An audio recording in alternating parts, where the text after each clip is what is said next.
আমি একটা বাটা মাছের রেসিপি করে দেখাবো। এটা কাঁচা মাছ রান্না করব, আপনারা দেখতে থাকুন। এর জন্য মশলা লাগছে শুকনো লঙ্কা, আদা রসুন, জিরে, ধনে, সর্ষে, পেঁয়াজ। এই মশলাটা আমি শিলে বেটে নেব।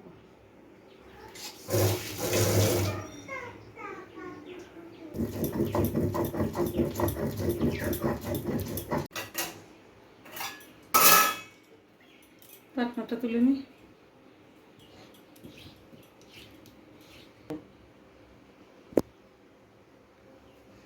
এতে মশলাগুলো সব দিয়ে দিলাম।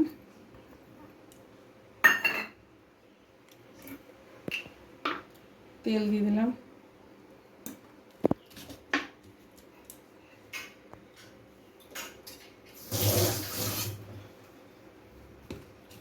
পরিমাণ মতো জল দিয়ে দিলাম। খুব বেশি জল দেব না, অল্প মশলা দিতে হবে। এতে বেশি মশলা দিলে এটা ভালো লাগবে না, সব কিছু পরিমাণে কম কম দিতে হবে। এবার চলে যাব রান্না করতে। কড়াইতে তেল দিয়ে দিলাম। সর্ষের তেল দিয়ে রান্না করছি। এটা সর্ষের তেল দিয়ে রান্না করলে ভালো হয়।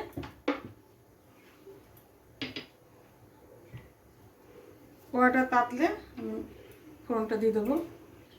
দিয়ে দিচ্ছি কালো জিরে ফোড়ন, তার মধ্যে কাঁচা লঙ্কা দিয়ে দেবো।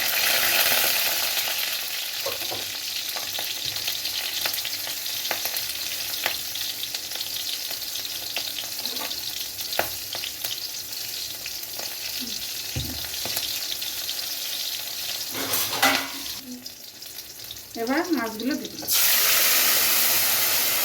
এবার এই বাটি দেওয়া জল দিয়ে দেবো।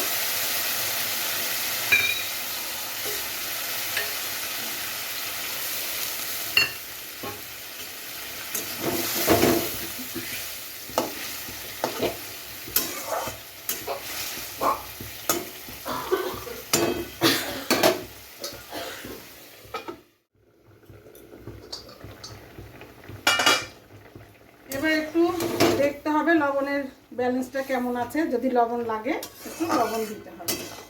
এর সামান্য একটু লবণ দিয়ে দিলাম, একটু লবণ লাগবে।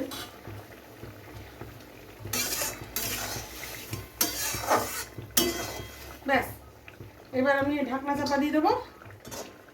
এবার রান্না গ্যাসটা একটু মিডিয়াম করে দেবো। আবার ফিরে আসলাম, ঢাকনা চাপা দিয়ে রেখেছিলাম।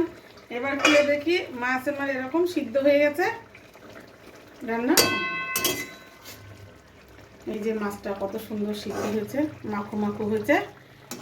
এরকম এরকম মাখো মাখো রাখতে হবে, খুব সুন্দর লাগবে। কত সুন্দর লাগছে।